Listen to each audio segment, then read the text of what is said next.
जो 1992 में बीपी सिंह ने जो अधिनियम चालू किया था, उसमें ये था कि जिन लोगों ने ये मांग की थी कि एससी होने के नाते से जो लोग बौद्ध हो गए हैं उन्हें क्या वो सुविधाएं प्राप्त होंगी। मेरी जब अभी गौतम जी से बात हुई तो मैंने उनको बोला था क्या हम लीगल बौद्ध बनाएंगे, तो उन्होंने बोला हम वाकाते बत्ते जी फॉर्म भरवाएंगे, अभियान चलाएंगे, जैसे जो प्रक्रिया होती है उसके अनुसार ही दीक्षा दी जाएगी।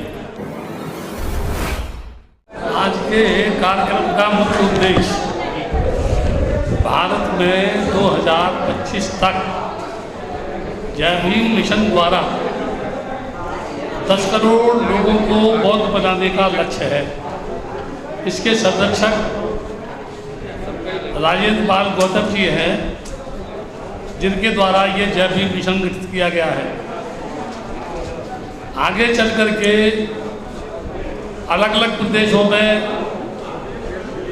प्रदेशों के मंडलों में, जिलों में, तहसील स्तर पर, ग्रामीण क्षेत्र पर ये संस्था काम करेगी और इनके द्वारा एक धम्मरथ बनाया गया है जो विभिन्न प्रांतों से गुजरेगा। जैसा कि अभी मेरी बातचीत हुई, जिस स्टेट से जब वो धर्मरथ जाएगा तो जिस मंडल से गुजरेगा, जिस जिले से गुजरेगा, उस एरिया के भिक्षु या उस मंडल के भिक्षु या उस जिले के भिक्षु उस धम्मरथ में बैठेंगे और अपने एरिया में धम्मरथ को घुमाने के बाद जब वो दूसरे स्टेट में जाएगा तो दूसरे स्टेट के भिक्षु उसमें बैठेंगे और उसका संचालन करेंगे। इस तरह से कागजी कार्रवाई क्या होगी? एक सेकंड, इस तरीके से ये कारवा आगे चलेगा। जहाँ तक आपने ये बोला कि कागजी कार्रवाई क्या होगी, ये आप सभी जानते हैं, मैं भी जानता हूँ कि जब कोई कार्यक्रम होता है या कोई इमारत बनती है तो सबसे पहले उसके लिए ज़मीन चाहिए, उसके बाद फिर उसका नक्शा चाहिए, फिर उसका फाउंडेशन होगा, जब इमारत खड़ी होगी। ठीक इसी प्रकार से इसकी जो प्लानिंग होगी उसमें कौन कौन है, उसमें कहाँ के लोग हैं, उसमें बौद्ध भिक्षुओं की क्या भूमिका होगी, भिक्षु क्या भूमिका निभाएंगे, भिक्षु किस तरीके से उसमें काम करेंगे, ये दोनों के बीच में समन्वय की विचारधारा के आधार पर तय हो। मंत्री, मेरा सवाल ये था कि आप आज दूसरी आज की संगति हुई है और मिशन जय भीम के साथ आप पूरा भिक्षु संघ खड़ा है। कागजी कार्रवाई से मेरा मतलब है कि जो लोग बौद्ध बनेंगे क्या वो भारतीय संविधान के अनुसार गजट में प्रस्तुत होंगे, उनके पेपर लगेंगे या नहीं लगेंगे, या जिस तरीके से आपने अभी मंच से कहा कि जितने बौद्ध यहाँ पर हैं, भिक्षु जितने यहाँ पर हैं या उपासक बौद्ध जितने भी हैं, उनमें से मुझे लगता है कि 1% भी बौद्ध नहीं है कागजी कार्रवाई में, गजट में।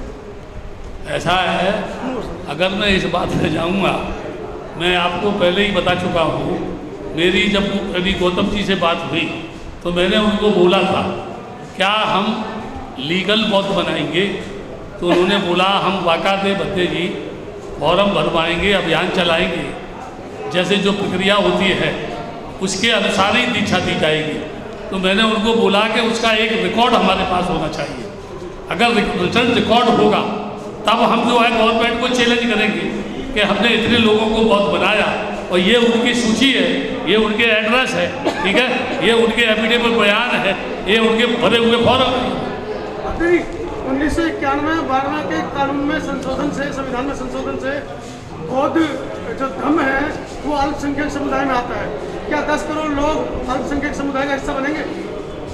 इस संबंध में मैं एक बात ये कहूँगा, जो 1992 में बीपी सिंह ने जो अधिनियम चालू किया था उसमें ये था कि जिन लोगों ने ये मांग की थी कि एससी होने के नाते से जो लोग बौद्ध हो गए हैं उन्हें क्या वो सुविधाएं प्राप्त होंगी, जिन्होंने बौद्ध धर्म स्वीकार कर लिया है।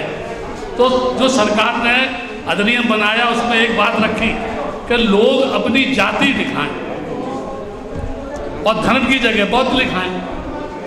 तो यहाँ मैं ये स्पष्ट करूँगा कि लोग बौद्ध तो बनेंगे लेकिन जाति तो फॉलो करेगी, और जब जाति फॉलो करेगी तो प्योर माइनॉरिटी की जो सुविधाएं उन्हें प्राप्त होनी चाहिए वो एज ए SC प्राप्त तो होंगी, लेकिन प्योर माइनॉरिटी प्राप्त नहीं होंगी। प्योर माइनॉरिटी प्राप्त करने के लिए उन्हें जाति से मुक्त होकर के बुद्धिज्म को स्वीकार करना होगा, तब वो गजट में जाएगा। उसके बाद ही वो बौद्ध समाज बनेगा, जिसे रियल में जो है ये कहा जाएगा कि ये माइनॉरिटी बुद्धिस्ट है। ये भी आगे के लिए आगामी जो 2025 तक के लिए क्या आप निर्देश देना चाह रहे हैं? क्या आप लोगों से संदेश क्या संदेश है? मैं लोगों से ये कहूँगा कि लोग उस पर चिंतन करें, अभी तक के अपने जीवन पर चिंतन करें। और सिर्फ एक ही बात कह के अपनी बात खत्म करूँगा, जो लोग इतने वर्षों में डॉक्टर अम्बेडकर को नहीं समझ पाए, उनसे सिर्फ मैं एक बात कहना चाहता हूँ, काश भारतीय संविधान की संरचना नहीं होती तो जो लोग जहाँ खड़े हैं क्या वो खड़े दिखाई देते? इसलिए डॉक्टर अम्बेडकर को समझकर अब भी समय है कि वो उस जात पात से मुक्त होकर के उस मार्ग पर आए जिस मार्ग पर चलने के लिए वो संत बाबा साहब डॉक्टर अम्बेडकर ने कहा था। सब्सक्राइब करें आपके अपने चैनल समता आवाज़ टीवी को, बेल आइकन दबाना ना भूलें सबसे पहले हमारी वीडियो देखने के लिए।